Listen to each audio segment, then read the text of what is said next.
వీడియోల కోసం మా అమరావతి గళం ఛానల్ని సబ్స్క్రైబ్ చేసుకొని బెల్ ఐకాన్ నొక్కండి. ఎవరి ప్రయారిటీస్ వారివి. జగన్మోహన్ రెడ్డి గారి ప్రయారిటీస్ జగన్మోహన్ రెడ్డి గారివే. ఆయన మార్చుకోడు పందా.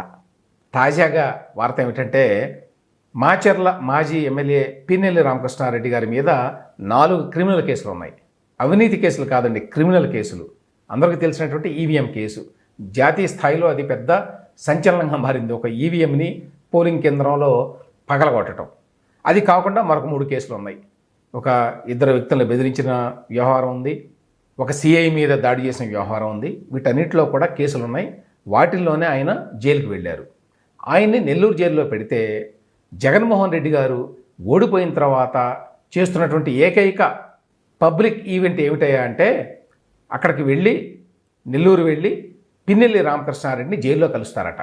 So that is his priority. ఓటమి తర్వాత ఇంతవరకు ఆయన ఒక ప్రజలకు సంబంధించిన లేక రాష్ట్రానికి సంబంధించిన ఒక్క ఇష్యూ మీద కూడా మాట్లాడాల.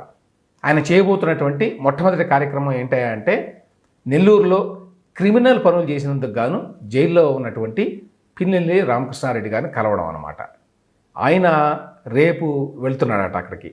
గతంలో వైఎస్ఆర్ గారు కూడా ఇట్లా చేశాడండి. అంతకుముందు ఎప్పుడు కూడా ఎవరు ముఖ్యమంత్రి కానివ్వండి లేక ప్రతిపక్ష నేత కానివ్వండి, అసలు ఒక స్థాయి ఉన్న రాజకీయ నాయకులు ఎవరో కూడా జైల్లో ఉన్నటువంటి కన్విక్టెడ్ క్రిమినల్స్ని కానీ లేక హింస ఆరోపణల మీద దాడుల ఆరోపణల మీద జైల్లో ఉన్న వాళ్ళని కానివ్వండి కలవడానికి ఏమాత్రం ఇష్టపడేవాళ్ళు కాదు.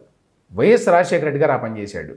ఆయన గౌరు ప్రతాప్ రెడ్డి అని చెప్పి కన్విక్టెడ్ క్రిమినల్ ఆయన్ని రాజశేఖర రెడ్డి గారు స్వయంగా కర్నూలులో జైలుకి వెళ్ళి కలిశాడు.